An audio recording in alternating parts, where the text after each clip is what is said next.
we started off talking about Achila, and the Gemara right away wants to, it mentions Achila, it's quoting the Mishnah, Asur Ba'achila, and then the Gemara asks,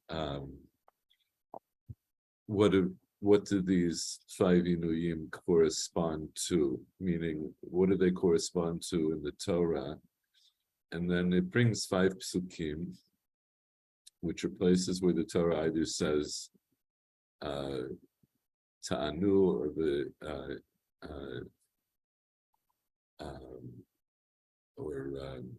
Initem. And then the Gemara said these are okay, so you have 5 psukim, but the Mishnah lists 6 Inuyim.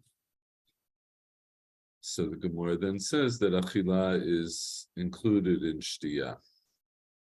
And then we did this sugya, I think it was 2 weeks ago. I don't think you were here, I don't remember. I do remember us discussing this sugya around Achila and Shtiya. Oh, okay, so we must have started that 3 weeks ago. So the Gemara then goes on to discuss that and to bring proof. Oh yeah, you definitely were here because we were talking about Anigron.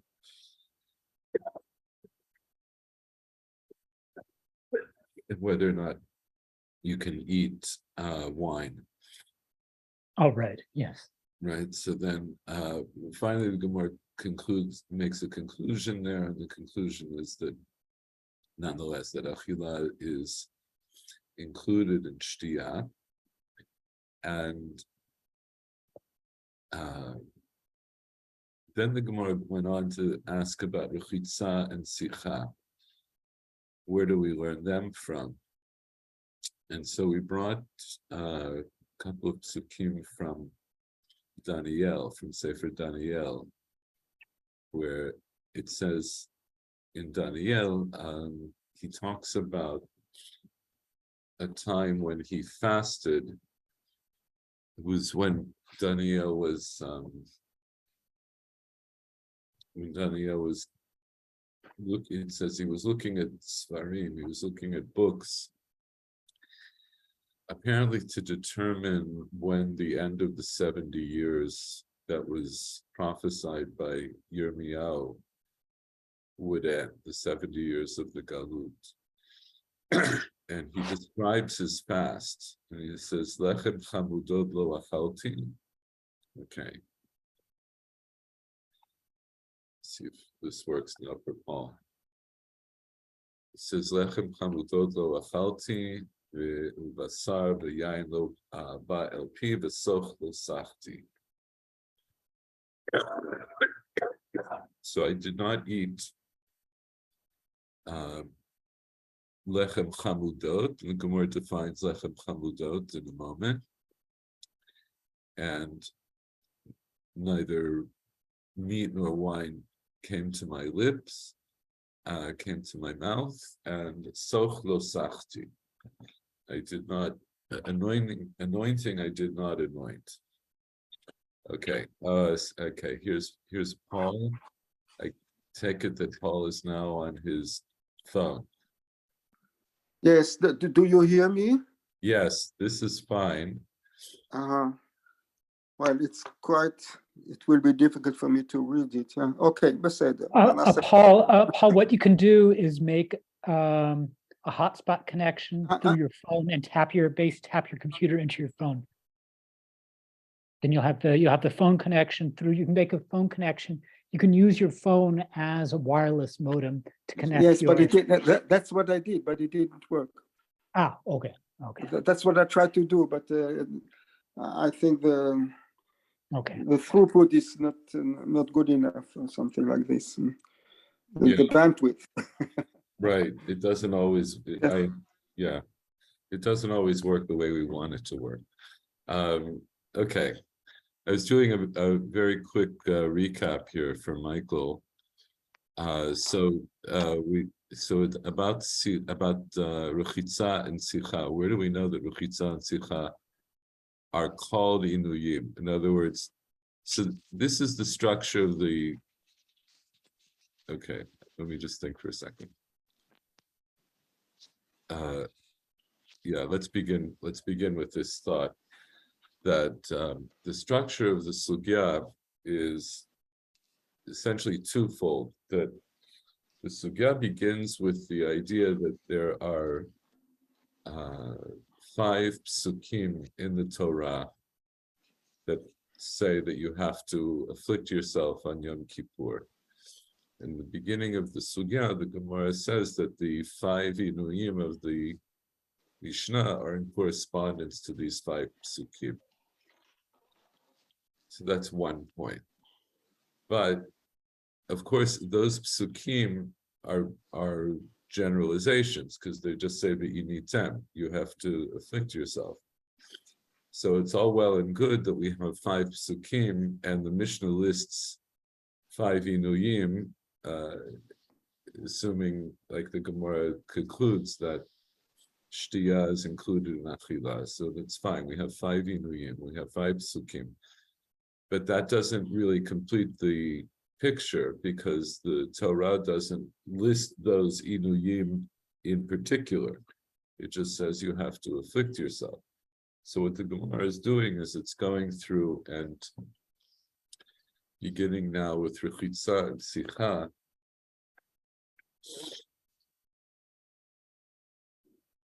It's trying to determine how we know those things, that is, not washing and not anointing.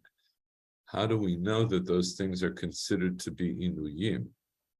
So here it didn't deal directly with achila and shtiyah because actually we talked about that earlier. That was an earlier part of the sugya, that achila and shtiyah are inuyim.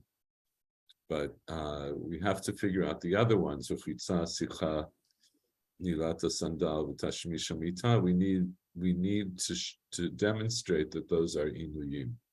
So when it comes to sicha, I start with this pasuk in Daniel, where he says, Lechem chamudot lo achalti, v'sar v'yayin lo ba'el pi, v'sok lo sachti.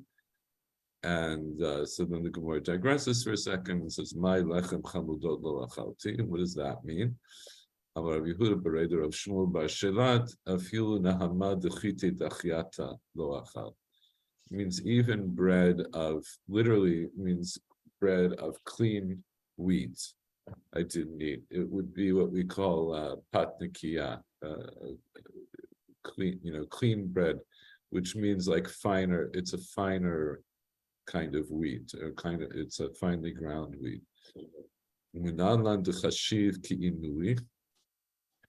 But here's the main thing: how do we know? So Daniel says that he didn't eat and drink, and he didn't anoint himself. So how do we know that that's considered an inui? The fact that he didn't eat, drink, and anoint himself. So there's a pasuk a little bit later in the same chapter where it is described that what he did was described as ta'anit. Vayomer elai al tira Daniel, when he speaks to, he has a vision of this sort of divine man, and he says to Daniel, Ki min hayom harishon asher natata libcha lahavin ulehitanot lifnei elokecha nishmu devarecha. He says, because from the first day that you placed your heart, right, that you started, had your intentions in this direction to understand and lihitanot, and to afflict yourself before God. Your words have been heard. Ani bati bidvarecha, and I have come with your words. So I see that this Ish is describing, he understands that Daniel did these things in order to have, some kind of an answer from God. And he calls that ta'anit. So now I know that all of these things that he did, to not eat meat and not drink wine and to not anoint himself, these are all inuyim. So now I've proven that those are inuyim. So the Gemara then said, Ashkechan sicha rechitza menalan. So now we have found sicha, right? So because what he says is soch lo sakti. I didn't anoint myself. So where do I learn that not washing is considered to be an inui? Amarav Zutra Berebi Tuvia. Amar Krava Tavokamayim Bikirbo Hashem Batzmotav. So first he wants to prove it from here, from this pasuk in Tehillim, where it's, without going into the context of the verse, it says that the water came into me. It's like inside of me. It came into me like water, I should say. It came into me like water and like oil into my bones. So what does that prove? We know that oil doesn't come into your bones by drinking it. The oil comes into your bones by anointing, and then it seeps into your body. So the fact that the pasuk seems to equate these two things, water coming into me and oil coming into my bones, it sounds that I could make the argument that the mayim b'kirbo means water that was on the outside of me, that came into me, and that would be rechitza. So the kashem batzmotav is sicha. That seems to indicate anointing. It's the result of anointing. The result of anointing is that the oil seeps into your body, even as it were unto your bones, and the water, bikirbo, the water that goes inside, then would be water that came from the outside that seeps into your body. So the water that comes on the outside that seeps into your body, that's rechitza. So this would be a proof in a kind of a roundabout way that rechitza is like sicha for our purposes. It's like sicha for the purpose of considering it to be an inui.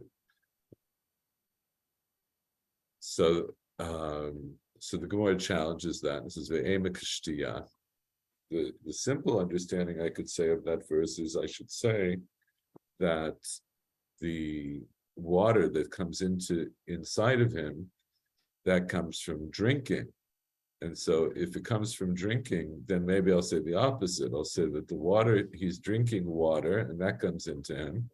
And maybe he's also consuming oil and he's drinking oil and that's how it gets into his bones. So, but he says, Dumya Deshem, and he says, no, I see what we understand is that the water that's being spoken about here is like oil. Mas shemen me'avrai, afmai me'avrai. Just like the oil that's being spoken of is from the outside, afmai me'avrai. Water would also be from the outside. And Rashi here explained, I think this is something we did already, but it's okay, we can do a little review. Dumya Deshemen, Rashi says, Mayim bikirbo, when it says the water that comes into inside of him, that's written, Bikra, that's written in the Pasuk, Dumya to Kashemen Batzmotav, that would be like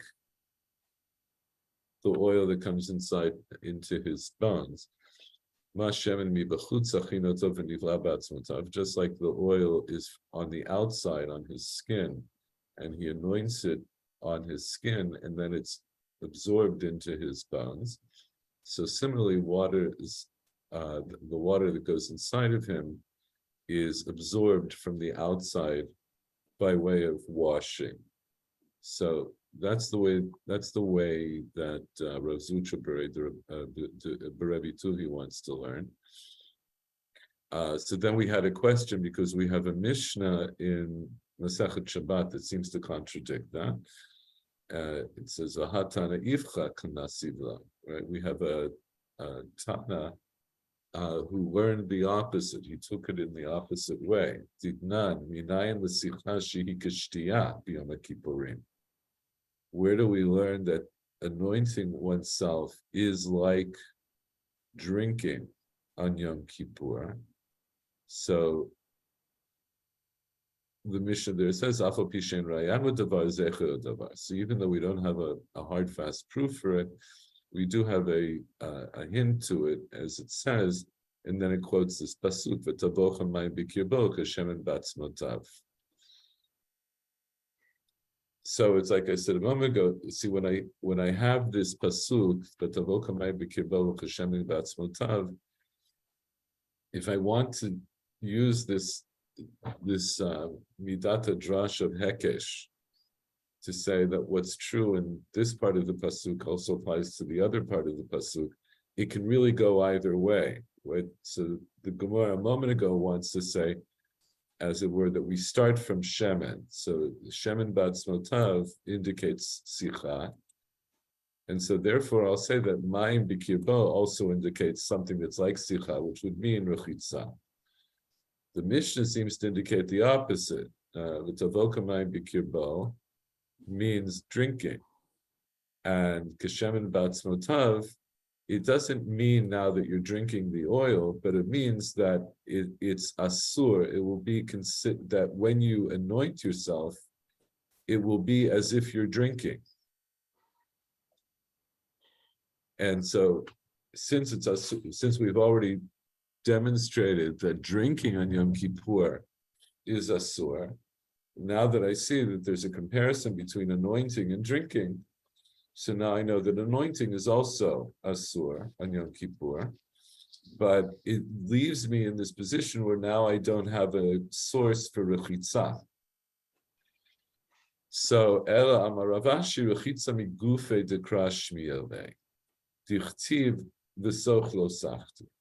So essentially, we push away this whole proof of v'tavoka mayim b'kirbo. And Rav Ashi, who's coming later, he says, I learn out rechitza from the body of the pasuk.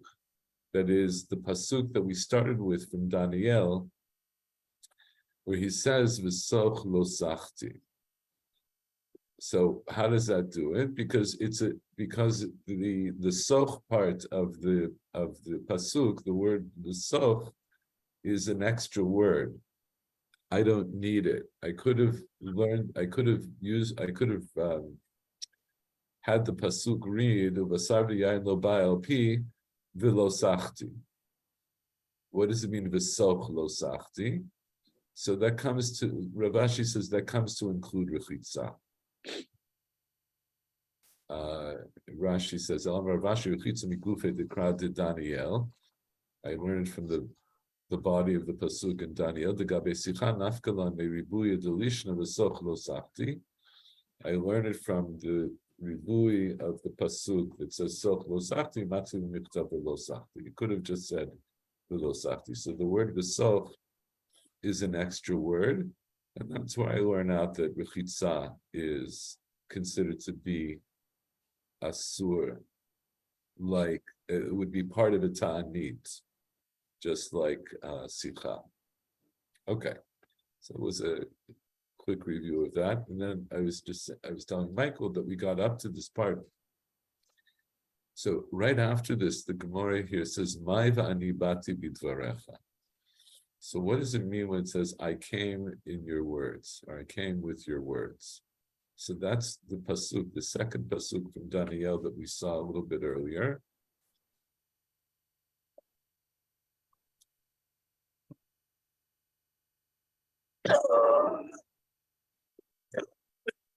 Where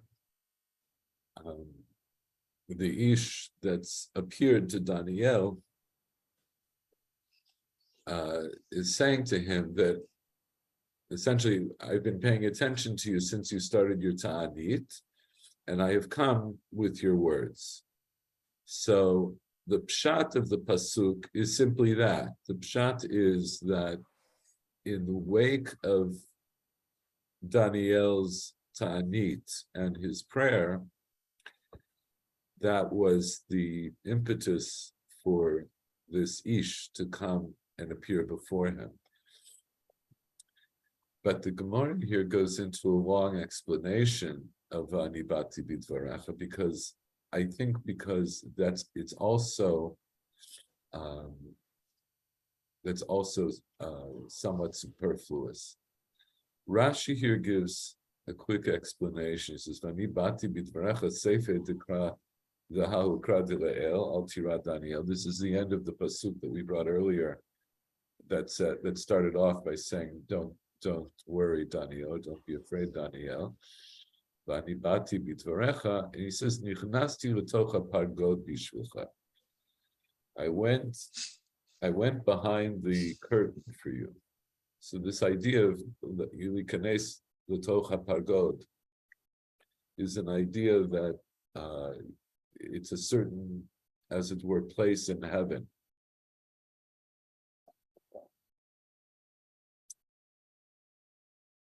And what the Ish is saying to him is that in the wake of your ta'anit, I went into this certain part of heaven to find out what's going on.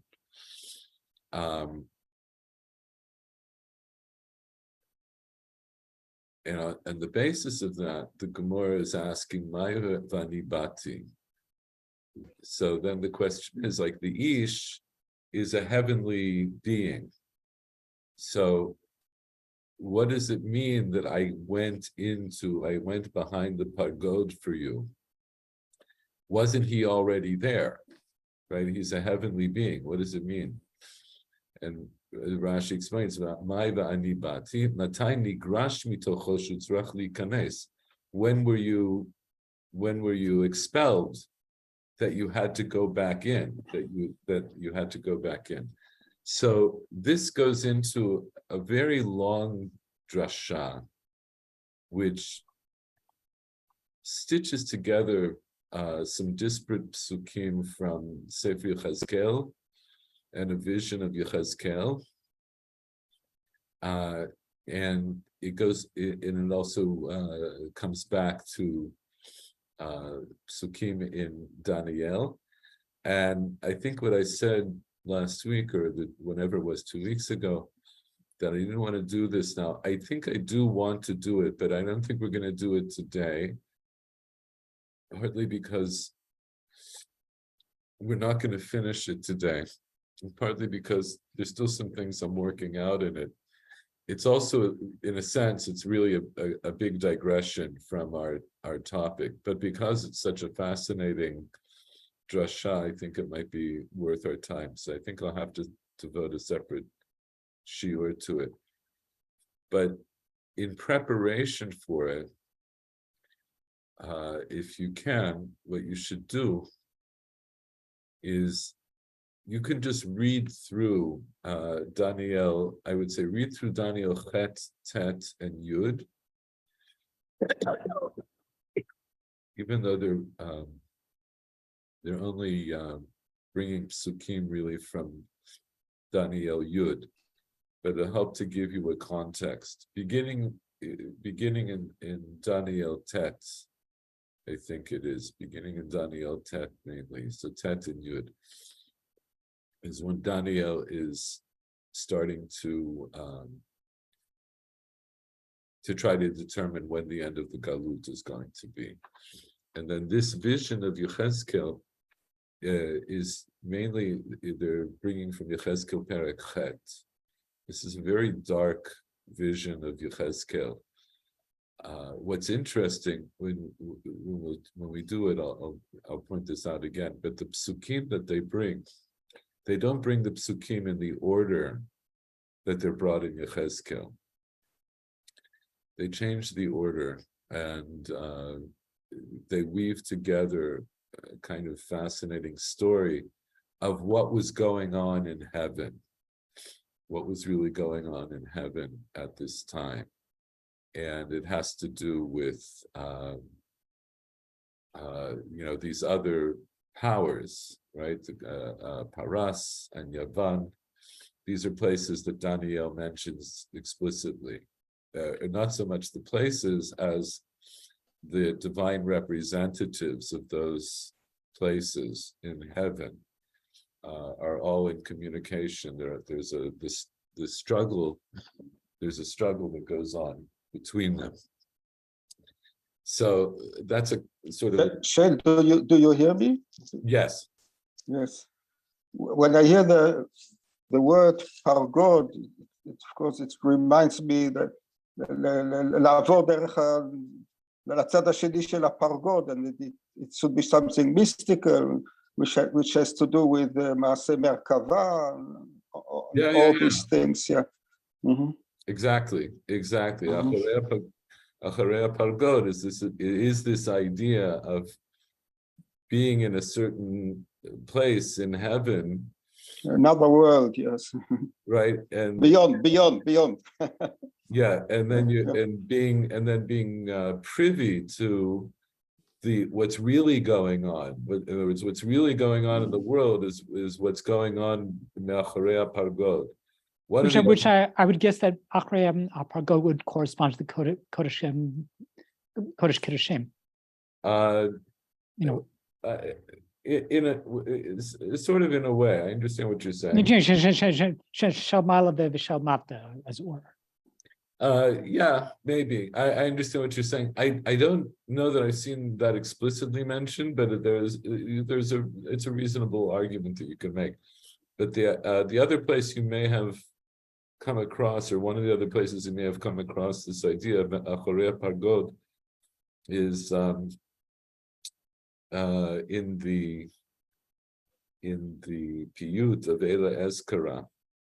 I think it mentions it there, right? Because there, one of the Rabbanim, Rabbi Ishmael, yes. Gadol, right? He goes and he doesn't get to go Acharei pargod, but he gets to go close enough that he can hear what's happening Acharei pargod, and that's when he finds out that in fact in heaven it has already been determined that they're all chayav mitah.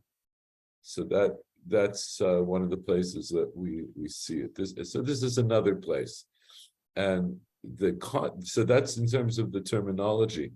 In terms of the concept, when you read Daniel, you'll get the idea of the concept, because that's where you'll see these, as it were, these sort of divine representatives of the different nations are sort of in confrontation with one another. There's a couple of places like that in Daniel, and it's similar to the midrashim that you know about when Yaakov wrestles angel, with the angel, yes. That was really a wrestling. Right, exactly. It's the same kind of thing. In Daniel, it's really more fleshed out. It's like more meforash. So, having given that introduction, I want to come back to this because I do think it's fascinating, and I've been trying to learn these prakim in greater depth so that I'll have a better grasp on it. But it's all very mystical, and like I say, the vision in Yechezkel it's a very dark vision. It's a vision of when Yechezkel's in Bavel, but in his vision he goes to Yerushalayim.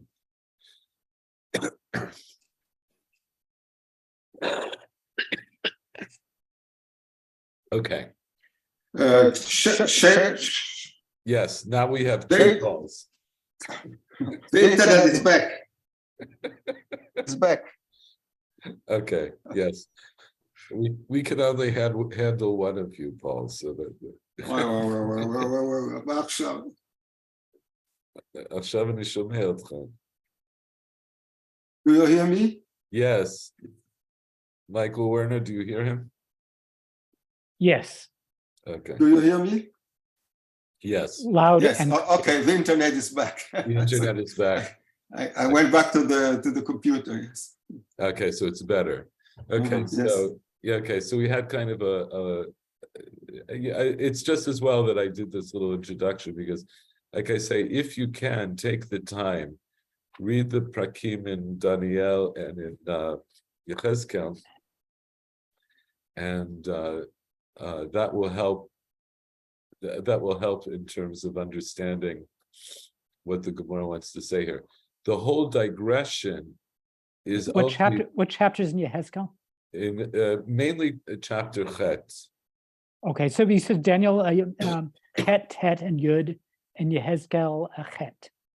Cheskel Chet. And there also you might see, you may want to go a little bit back and a little bit forward, but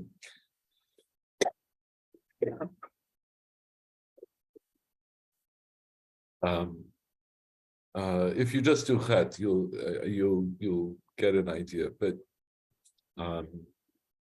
yeah, you can just read through them and see what you see. They're both very very interesting, very mystical visions.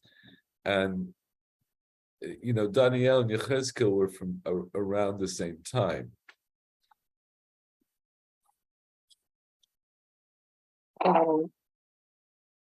And so I think we'll talk about that. B'li Neder will try to do it next week. And we will, for the rest of this year, I'm going to go back to what we were doing at the last year, which was we were starting to do the halacha. So we're going to go a little bit back and forth, but since we started this last week, I want to go back to it.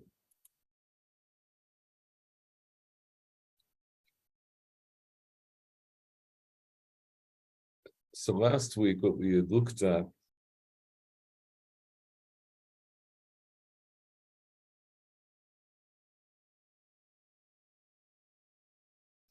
we started looking at the Rif, and then at the Ran. So at the very least, I want to finish the part of the Ran that we started last week, but just to remind us that the Rif here, this is the Rif.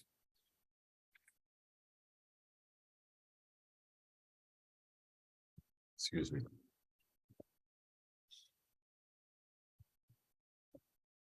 Sorry, hang on 1 second.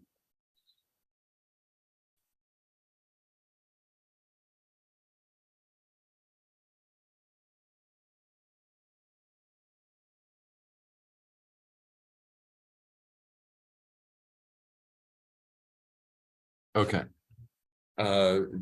So the Rif here was as is his way. So he starts with the Rif, by the way, on Yoma begins from chapter 8.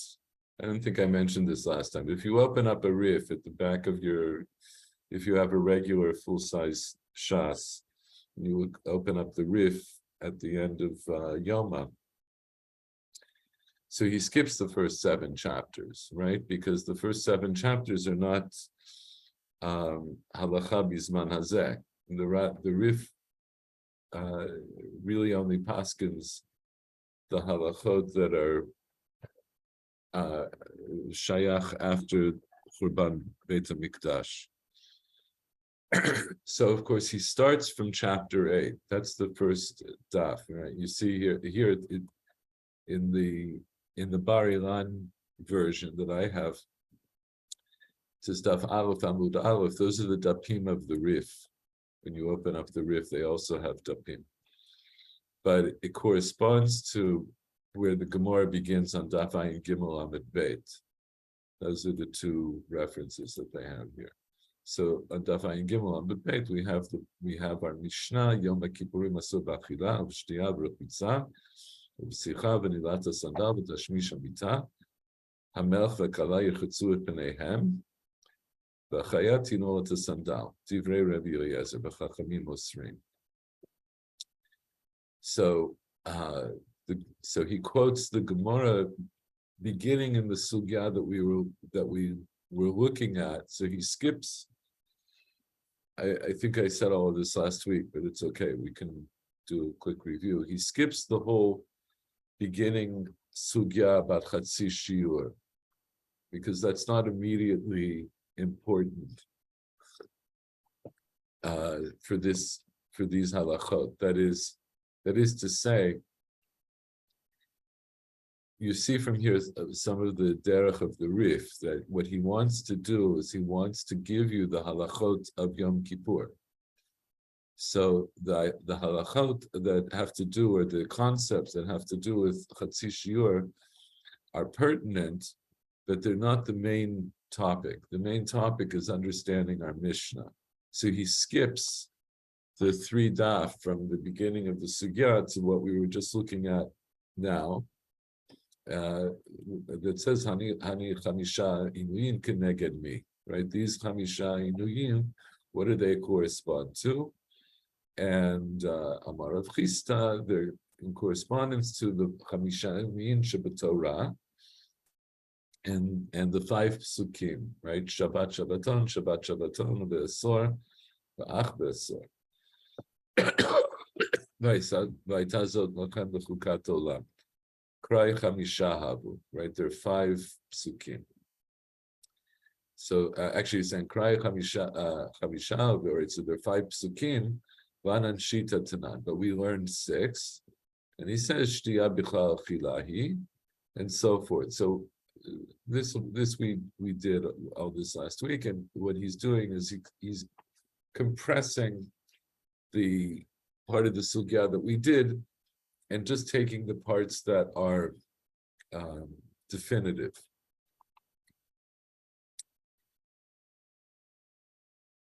So then we started to look at the Ran, and as I mentioned, so the Ran,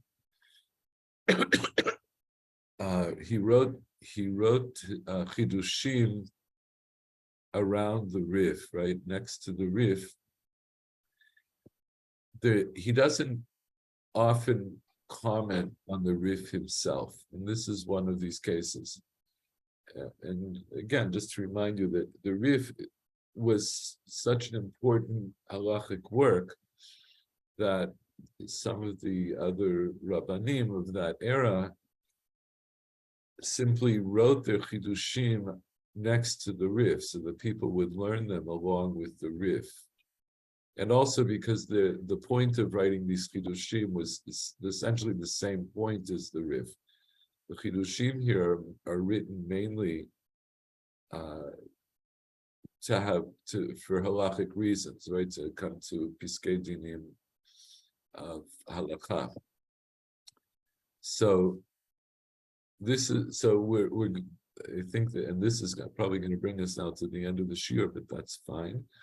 We did the first part of the Rad, but let's review it in any event. Yom Kippurim asur b'achila b'shtiya v'chulei. V'faresh b'gemara d'chohani ikrei inui. So the Gemara explains that all of these things that are listed in the Mishnah are called inui. V'gabei Yom Kippurim chamisha inuyim k'tivei. Regarding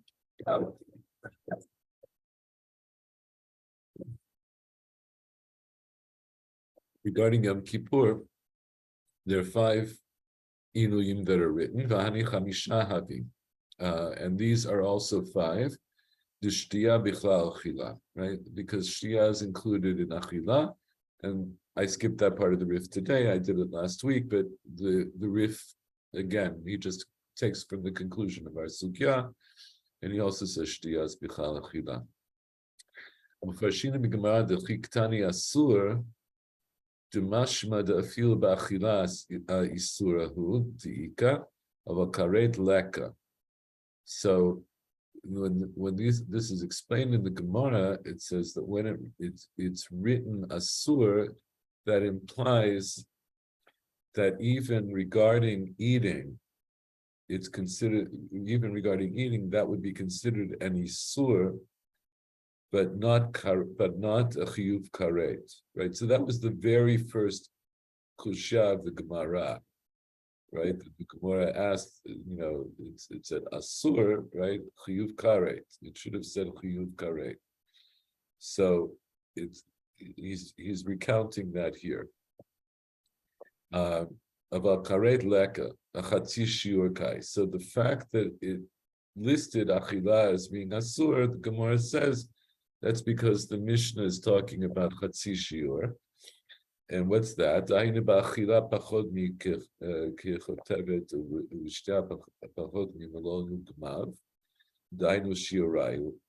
Right? And we know what chatzishur means. It means eating less than a kakotevet hakasan. It's drinking less than a melo gudmav, less than a chikfum.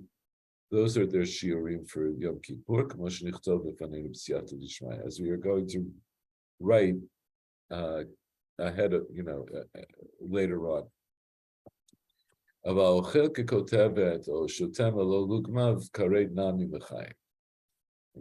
he's just laying this out. He's giving us the halachic assumption here. The halachic assumption is that nonetheless, if you eat or you drink a shiur on Yom Kippur, you will in fact be chayav karet. Uve'idach kuhu, and about regarding all the other inuyim, dahainu chitzah sichas unilatas anav tashmisha mita, isur hu diika abakaret leka. Those are all things which are asur, but they're not a chiyuv kareh. Fine. So he's just laid out here the basic halachic understanding. V'yesh misha omer, but there is somebody who says, "Oh, dahani midurabanan ba'alma hu dasire." So this is something that we didn't see explicitly in the Rif. The Rif doesn't tell us regarding the other four inuyim, if they're dioraita or derabanan. Are they asur dioraita? Are they asur derabanan? And so he says there is someone who says that these are derabanan ba'alma. They're simply midurabanan, udasiri, that they're asur midurabanan. V'afalkav the bigmora mafkilu ikrai, even though there weren't doubt from psukim in the Gemara. Asmachta ba'alma ninu. They're learned out only by way of asmachta. V'hainu de mikilinin behu, and that's why we can be makil about them. V'amrinan, and we see in the Mishnah, melch v'kala yichutzu et b'neihem. That is what's the if washing would be asur dioraita, what would be the basis for saying that the king and the kala can wash on Yom Kippur? Why would they be exceptional to the degree that we would allow them to violate an isur dioraita? We also learn that the chaya, the woman who just gave birth, she can put on leather shoes. Divrei Rabbi Eliezer, the Chachamim Osrim, and the Chachamim disagree. They say it's asur. Umi da asir abanan akorchach b'deleka sakana askinan. Since the Chachamim here are saying it's asur for the chaya to put on leather shoes, so then what? It must be that we're talking about a case where there isn't actual danger to the chaya, because if there was danger, then it would be nidche, like any chole, right? Any chole, we would push away the isur because of pikuach nefesh.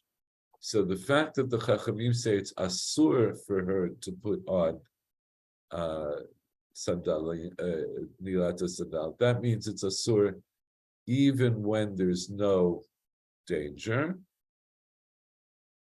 The isur nilata sandal midiraita hechishari Rabbi Eliezer.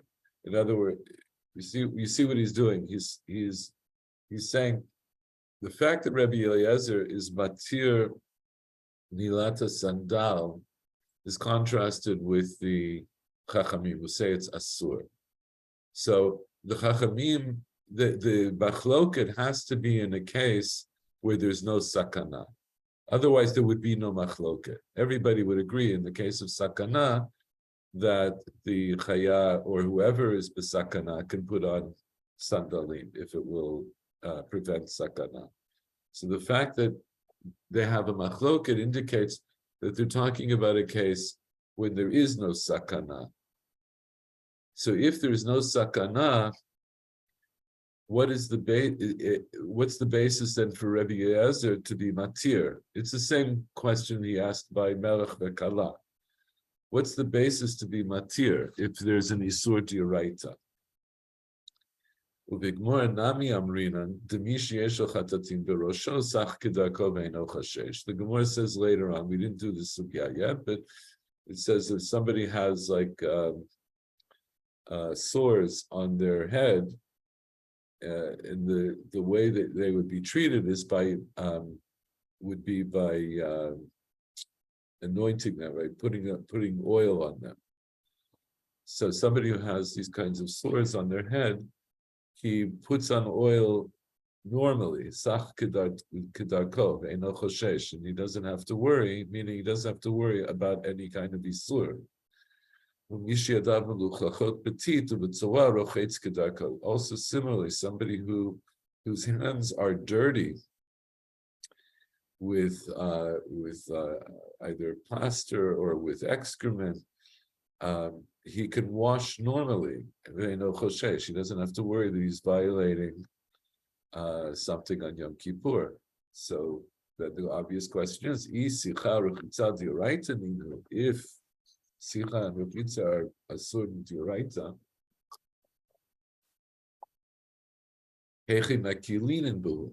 how can we be mekil regarding them? What's the basis to be mekil?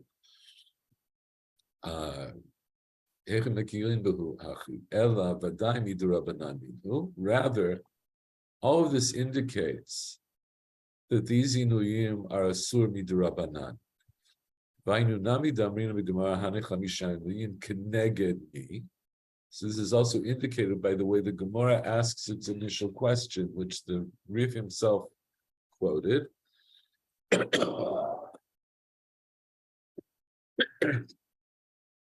What are these five inuyim in correspondence to? What are the psukim that they correspond to? Umida amrinan keneged mi. So since the Gemara asks the question this way, what psukim do they correspond to? And it doesn't say, where do we learn them from? Right? It uses a different language that implies that they're midrabanan. The only question here is there any reference to them? Is there any allusion to them in the Torah? This is how Tosfos lands.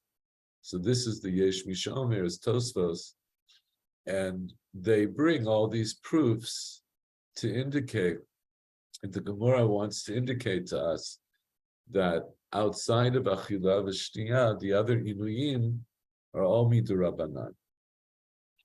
Vikashali. And so this is difficult to me. Why? Midatanya b'Gemara, af al pi shamru asur lo amru anush kare ela al ha'ochel v'al shuteh v'oseh melacha bilvad. So later on, the Gemara says this explicitly. Even though the Mishnah said asur, they didn't say that the things that are listed in the Mishnah, the Inuyim, are anush kare, except regarding eating and drinking and doing melacha. The im ita, right? Dahani inui achrini midurabanan ba'almaninu hechi sheyach l'neimar b'hu v'lo amru anush karet. So now, one says I could be medayek from that Gemara, the opposite of what Tosfos wants to say. That is, the Gemara lists the Gemara makes this statement that only Achila v'Shtiyah are anushkaret, even though they are all asur. So he says, if it would be true that these other inuyim are only asur midrabanan,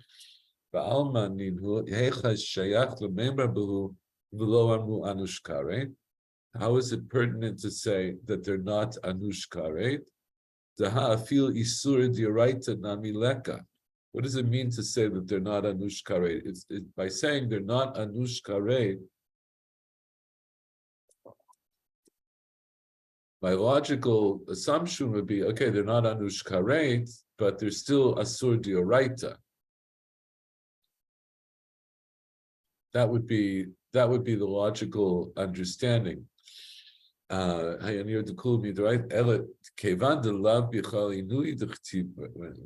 second. So in that it said that they're not anush karet, if it would be true that the other things are midrabanan, it should have said explicitly that these other things are not asur dioraita. Otherwise, it leaves us with this possibility. It leaves us with this possibility that maybe they are asur dioraita, they're just not anush karet. He says, therefore, I would say, it seems to me that I would argue that all of the inuyim are asur midioraita.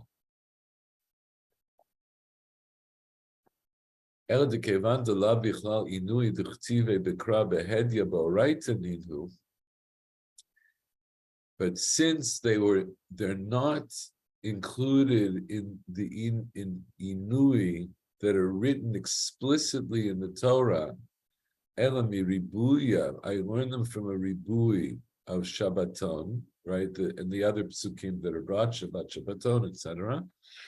Ukaditim Gemara, kiletzve. They're more kal. That is, they're asur dioraita, but they're not as stringent, they're not as chamur, they're more kal than achilad shtia. In other words, the implication is that stam inui that the Torah talks about vinitem, that refers to achila v'shtia, and that goes back to the sugya that we did several weeks ago, when it was an earlier part of the sugya, where we say with the rayot, we bring rayot to indicate that inui would definitely refer to eating, and then by way of eating, we also have drinking. But there isn't any pasuk in the Torah that indicates that rechitza or sikha or nilat asanda or tashmish hamita specifically are considered inuyim.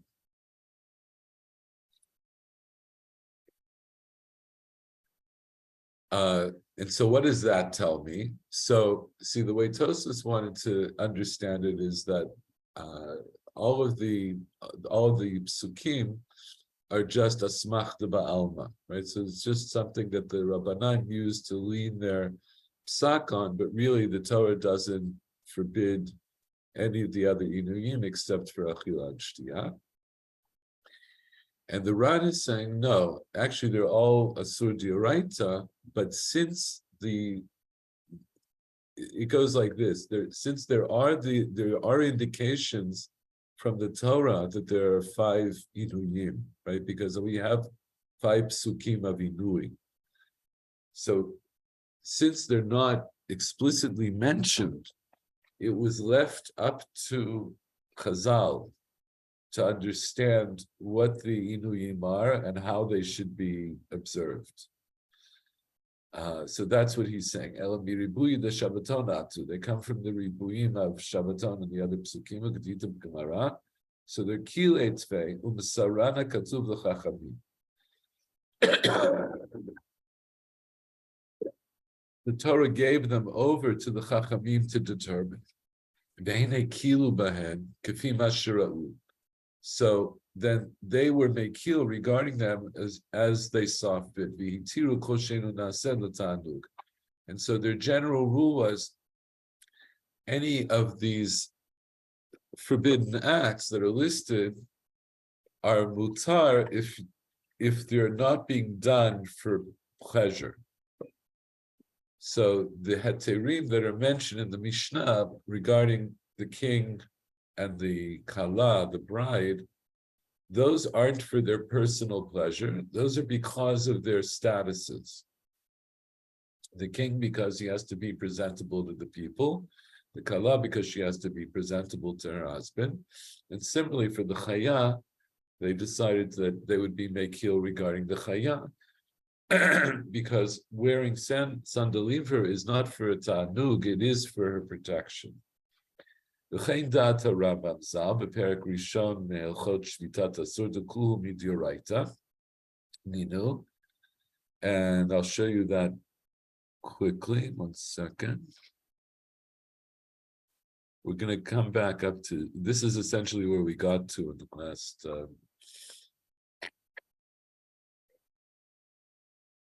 the last class. The Rambam here in Hilchot Shvitat Asur, right? So he lists in the Haktama the halachot, right? In other words, the mitzvot that are pertinent to Yom Kippur. Hilchot Shvitat Asur yesh yichalan arba mitzvot. Shtei mitzvot taseh, shtei mitzvot lo taseh, v'zehu pirtan. So first, lishbot bo mimelacha, shelo lasot bo melacha, lihitanot bo, and shelo le'echol v'lishtot bo. So he separates lihitanot from achila and shtiyah. So we see already from the way he lists the mitzvot that the inuyim are going to be considered isurim dioraita, but they're going to be qualitatively different than achila and shtiyah. And then he'll say it more mefurash.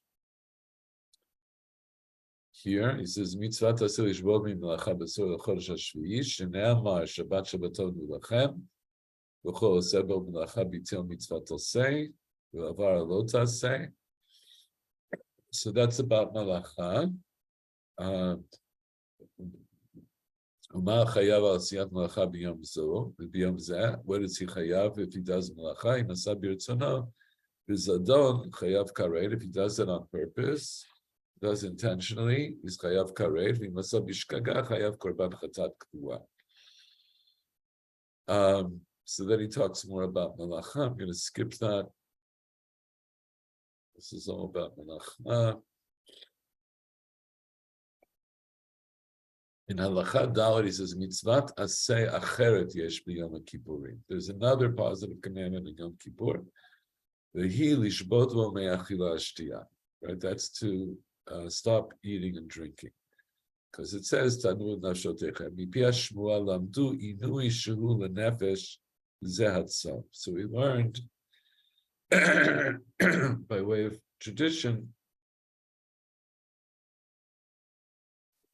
that inui nefesh, what afflicts the soul, that's fasting. Anyone who fasts on Yom Kippur has fulfilled a positive commandment.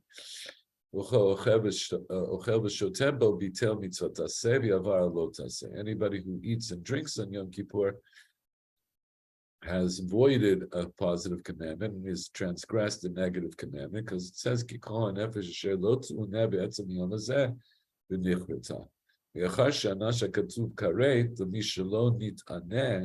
since the Torah punishes with karet somebody who did not afflict themselves, we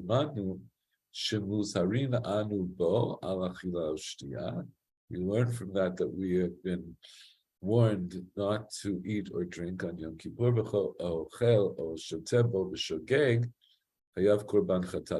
So similar to doing melacha, if you eat or drink on Yom Kippur, you're chayav chatat kavua. So then he says, "V'chein lamanu mipi hashmua she'asur lirchotz bo o lasuch o lin'ol et hasandal o liv'ol." Similarly, we learn by way of shmua, right, by way of the tradition, that these things are also asur. Mitzvah lishbot mikol elu. It's a mitzvah. That is, in other words, he's saying here that, right, that it's dioraita. There's a mitzvah to not do these other things. The same way that you don't eat or drink. Shneimar Shabbat Shabbaton Shabbat l'inyan achila v'Shabbaton l'inyan imelu ve'ein chayavim karet or korban. But he says, but for these things you're not chayav karet and you're not chayav a korban if you transgress. Ela al achila shtia bilvad. You're only chayav for eating and drinking. Avim rachatz osacho na'al ba'al makinoto makat martut. If you do any of these other things, then you get makat mardut, which is a that's a punishment to Rabbanan. But what he's saying is that the isur is dioraita. So we understand the Rambam holds, as the Ran is saying, he's just pointing out what's obvious in the Rambam, that the Rambam holds that these things are all isurim dioraita. Okay, it's almost 9 o'clock, and that we're actually only up, more or less up to where we got to last time. But I have to finish because I have another phone call I have to make to somebody in Israel. Shel, can I ask a formalistic question? Sure. The language of the Ran is a kind of mishmash of, I don't understand it, of Aramaic and Hebrew. It's very difficult to understand. If you compare it with the Rambam, he writes very nice and comprehensible Hebrew, and he never does this kind of mixture. You're talking about the language of the Ran versus the language of the Rambam. The Ran versus the Rambam, yes. Yeah, so the Ran. So who did the Ran think? Who would read his comments? It kind of works the other way. The language that the Ran is writing in, which we now call it Rabbinic Hebrew, and it's like you're saying, it's a mixture of Hebrew and Aramaic, and it's a very in the Aramaic terms are very specifically they're specifically used. It kind of went the other way. So I'll just give you a quick answer based on the way I understand it, which is we'll start from the Rambam. When the Rambam writes the Mishneh Torah,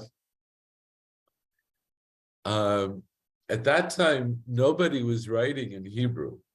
Nobody wrote in Hebrew, and the Rambam, as you know, right, and we've discussed this, and you probably know anyway, the Rambam's works that he wrote before the Mishneh Torah, which was primarily his... It's in Arabic, yes, I know, but the Mishneh Torah wrote in Hebrew. He wrote in Arabic, and then he decided that in order to make this Sefer Halacha accessible to everybody, he decides to write it specifically in Mishnaic Hebrew. That was his decision, and he mentions this, right? Specifically Mishnaic Hebrew. So, like you say, it's really a more pure Hebrew. But the convention was, the Rambam broke a number of conventions when he wrote the Mishneh Torah. One of them was to write in Hebrew, because until then, everybody wrote in what comes to be known as Rabbinic Hebrew, because Rabbinic Hebrew is the language of the Gemara. That is, there are parts of the Gemara that are pure Aramaic and parts of the Gemara that are pure Hebrew, but there's also a lot of mixing.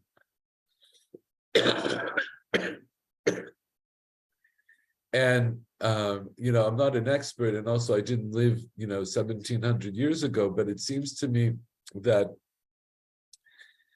it seems likely that, like Chachamim at that time, that's also the way they spoke.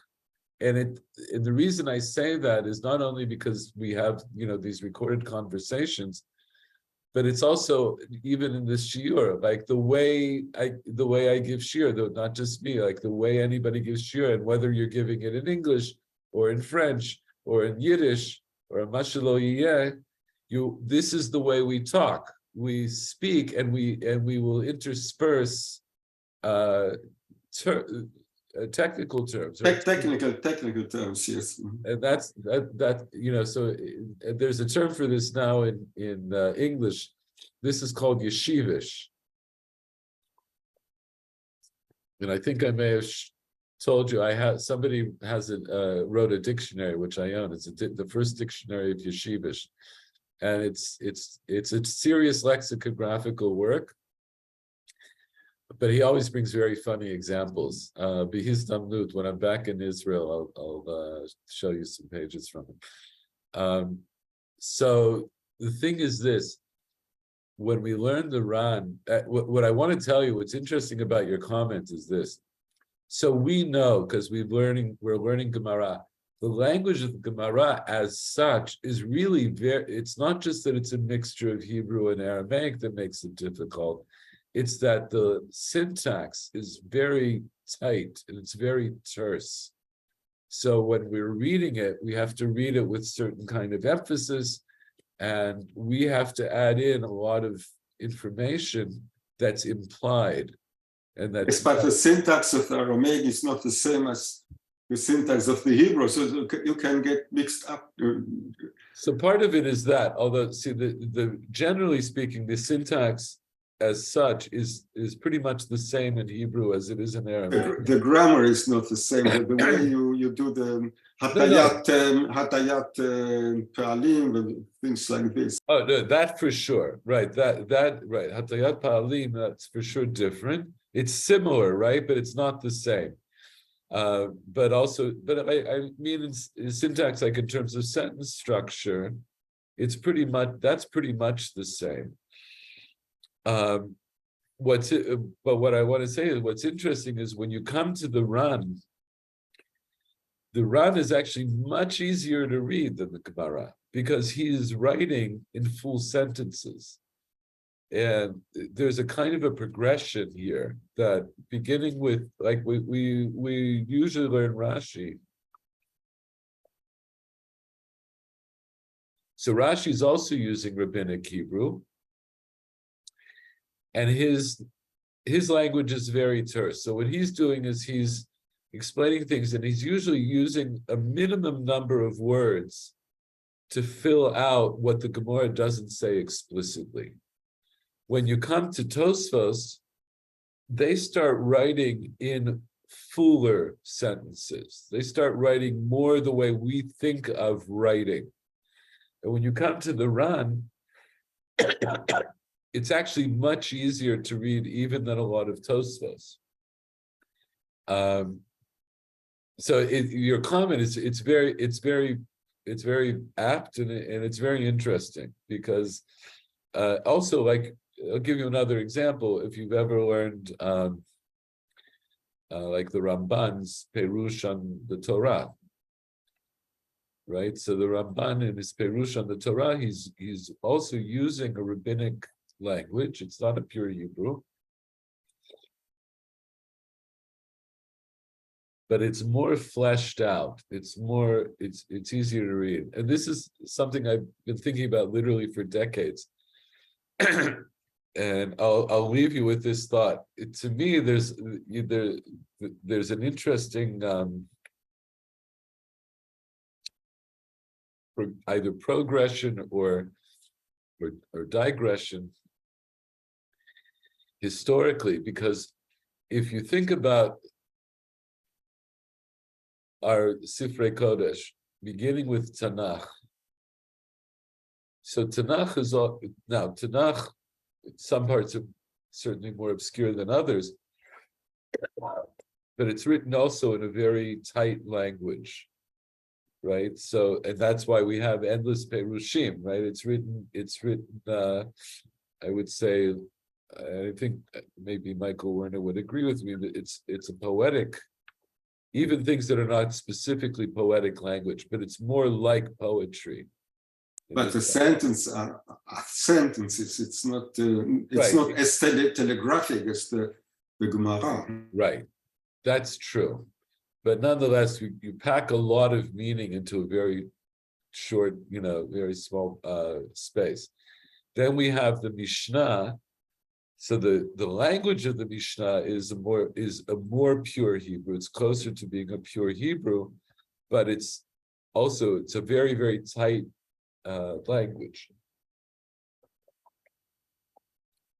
And the Mishnah, the Balei Mishnah, assumed that you have to have a background to understand what's being spoken about, so that you can fill it out, right? Because in other words, the difference between Tanakh and Mishnah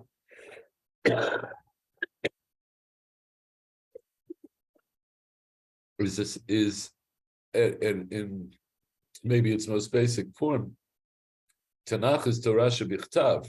Everything gets to be written, and Mishnah is Torah sheba'al peh. So it's transmitted purposely in a very terse fashion, so that it's easier to memorize, but it retains this oral aspect, not only because it's memorized, but because whenever you learn it, it's not enough just to say over the words, you have to fill it out. The Gemara continues in that tradition. It's really an oral tradition, and what even though it comes to be written down, it's maintaining the oral aspect of it. And that's what I mean by the oral aspect. The oral aspect is twofold. It's that it's a terse language, so it makes it easier to remember, but it's also oral in the sense that it prompts you to talk about it. Nobody can just read Mishnah or read Gemara. If you're reading Mishnah and you're reading Gemara, you're not comprehending it. There's no way to comprehend it simply by reading it. So it prompts an oral discussion. But when you get to the Rishonim, some degree in the Gaonim, but really more when you come to the area of the Rishonim, it's a different mindset, and they are writing the way authors write. They write in fuller sentences. And actually, as you go throughout history, when you come into more recent times, people write more and more, right? So just to take, let's say, Rashi and the Ramban as examples. So we have, over the centuries, we have Perushim on Rashi and the Ramban, which themselves are Perushim. So the Perushim and the Perushim are even more mefurash, right? They're even more explicit. They write even more, more clearly. And and now, of course, we have access to so many books online, and not just books. We have drashot, and you can see essays and people who write about these things in language that we associate with writing, but not with oral transmission. So this is like a progression that's happened throughout history, which in my own mind, I associate it in a way with this concept of Yeridat Dorot, that we rely much more on this kind of saying things explicitly. In earlier generations, they were able to transmit much more in fewer words. And now we're in a situation where we need all the words, and maybe even more words, right? Because we assume that this tradition is going to go on for another few thousand years, if not, till the end of time, whatever it will be. So yeah, that's what it is. And as we do, I think it has got also to do with the printing, because it's much cheaper to use many words when you can print it instead of having to write it on the parchment. Parchment, how do you say in English? On parchment. Parchment, yes. So yeah, it's exactly. I agree with you. That's part of it. And now audioter, because now we have the internet. So now it's essentially it's virtually free. Right? If you were living at the time of Gutenberg, you would still have to pay for the printing. And so I think you do see, hold on a second.